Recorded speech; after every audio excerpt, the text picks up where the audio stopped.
Hello again, my friends. I cannot get over that it is November. Let's just get that out of the way real quick. I hope that you guys had a fun and safe Halloween this week. I know that we did, and I'm actually kind of sad to see it go because our festivities were kind of spread out over the last week or two, so it brought many a fun day. But I did learn a few things over the spooky season, and I thought I would share one of them with you real quick here. So a little background, most of you know by now that my husband and I share a car between the two of us, which sometimes is less than ideal, but we make do. And it does mean that I walk the girls to school every morning. And I've done this for the last 2 years. So the girls know the route, right, through the neighborhood.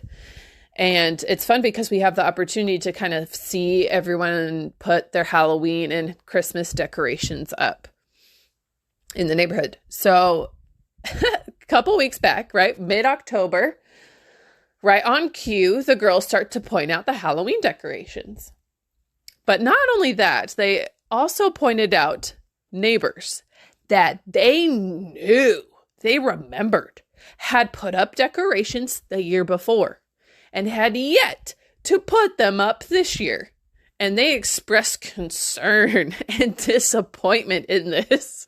And we're like, they better hurry up and get those skeletons up because Halloween's coming quick. It was so funny. Now, there's one house in particular, and there's a house like this in every neighborhood that goes all out. It's a full-on production.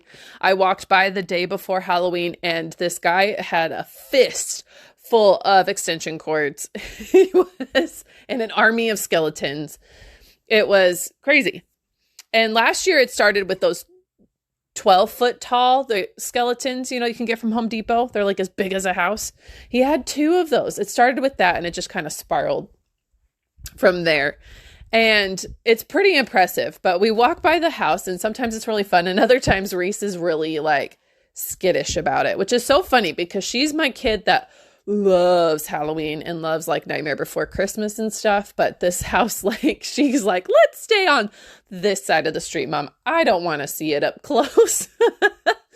And so we are passing it now that Halloween is over. And they're starting to, half the decorations are gone, right? They're starting to put things back in storage. And Reese is starting to do her usual thing, right? Like, oh, this is a little bit scary. And I'm just like, well, look, half of them are put away. Like, soon we're going to have to be looking for Christmas decorations. And she goes, well, I don't want them to put the big skeletons away. I'm just like, aren't you scared of them? You've been complaining about them for the last 2 weeks. And she's just like, I'm not that scared of them. And I just start teasing her. I'm just like, yeah, I think maybe you like that feeling a little bit. Maybe you like that they scare you. I think you're unsure about it. It was just so cute. But it did remind me that, those feelings don't necessarily go away. As an adult, I know I feel scared. I know I feel unsure. I know I feel anxious. And sometimes those feelings are exciting and sometimes they're not. And, it really just depends on the day. I have found myself feeling guilty at times, looking back on jobs and experiences that I had in the past and thinking that is just so much easier than what I'm currently facing. And not to say that they weren't hard at the time and that they didn't have their challenges, but they just seem so much more doable now. And I feel guilty for that because I'm just like, I want to be present. I want to make the most of my circumstances. I want to be grateful, but I feel like it's just that fear, gets the best of you. And so I wanted to share really quick my favorite scripture. If I had to pick an all-time favorite, it would be this one. It's Joshua 1, verse 9. And it says, have not I commanded thee? Be strong and of a good courage. Be not afraid, neither be thou dismayed. For the Lord thy God is with thee, whithersoever thou goest. I'm starting to find just how true that is. He's with us the whole time. His love and his strength, his comfort is unconditional. He's with us through everything. Now, whether we see that or not depends on how much we give into that fear. That fear really clouds our way and really doesn't really keep him from us, but really keeps him at arm's length. He's always there, though.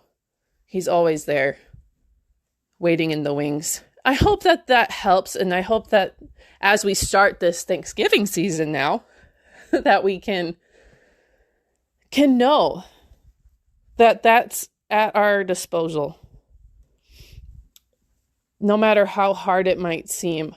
Because I have those times we talk about our gratitude practices, and there's some days where I'm like, oh, I know a load of laundry means I have clothes on my back, but I can't take this. And I have to do my gratitude practice later in the day to kind of get some perspective on maybe something that happened during the day, like it's not the easiest to have a good attitude. It's not the easiest to be patient. It's not the easiest to be brave, to be grateful. But he's there. He's always there. You are loved. You are important. You are capable. And you are not alone. Until then, till next time, have the best week, guys.